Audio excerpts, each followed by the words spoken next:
Welcome back, friends, to another weekly video. Yes, I'm making another video about capital assets because we're going to be talking about something today that they don't tell you about in business school. We're going to be talking about how people fight over capital assets. And that is because in business, you have different stakeholders who have different interests in what happens with capital assets. So in this video, I'm going to be breaking this all down for you and explaining what this conflict is all about.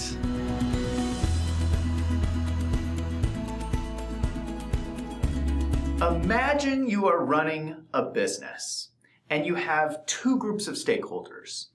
You have one group of stakeholders that wants you to have as many capital assets as possible. You have another group of stakeholders that wants you to have as little capital assets as possible. What do?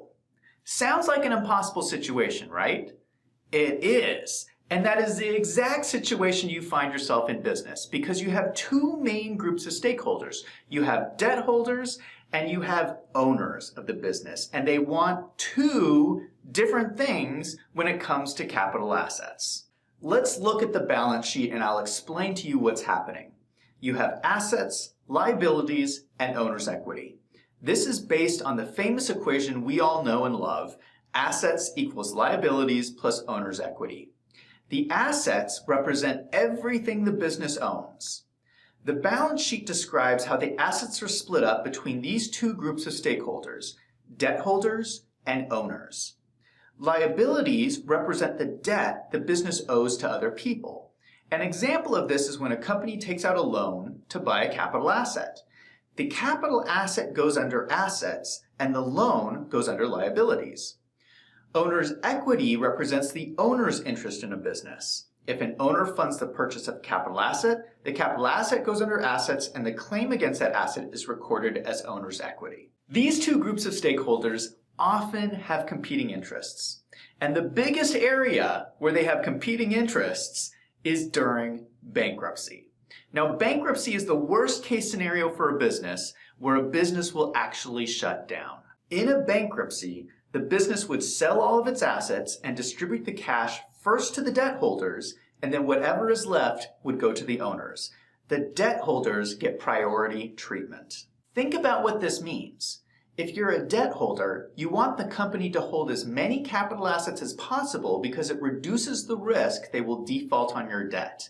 If you are holding the debt for one factory building and you know the business owns 5 factory buildings, there's a good likelihood the business will be able to pay off your debt. If something horrible happened to the business, by the time they sold off all 5 factory buildings, they would hopefully have the money to pay you back. This is the reason why debt holders care about the debt to total assets ratio. Quick tip for you, what is a debt to total assets ratio?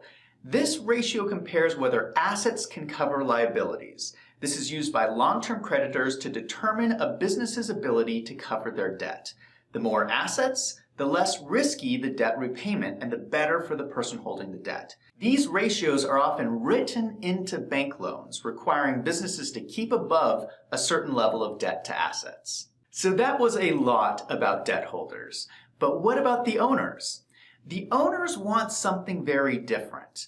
The owners actually care about a different ratio called return on assets, or ROA. Another quick tip. What is the return on assets ratio? This ratio compares net income over total assets. If you can generate greater amounts of income from smaller amounts of assets, that means you are more efficient. ROA is an important equation for owners for a simple reason. Better ROA means it's easier to grow and scale the business. So if you reduce your capital assets, that increases your ROA. Investors are looking for the most effective use of their capital. So for a business owner, if you want to duplicate your business in another city, it's easier to do that if you're able to buy fewer assets. So that's the reason why owners want to reduce the number of capital assets. These competing interests set up this conflict between these two groups of stakeholders, where you have debt holders that want you to have as many capital assets as possible, and you have owners of the business that want you to have as few capital assets as possible. So what do you, as the business leader, do in this impossible situation? You have this balancing act where you're trying to keep all of your stakeholders happy. And this brings us to one of the central questions in business, which is, what is the ideal capital structure for a business? What is the best ratio of liabilities to owner's equity on a balance sheet? Well, there is no right answer to this question. Every business is different, so you're going to have a lot of different ideal capital structures. But the real heart of this issue is this question of, how do I keep all of my stakeholders happy?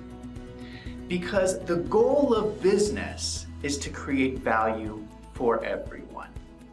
So you, as a business leader, it's really important for you to understand who all of your stakeholders are and really understand their interests.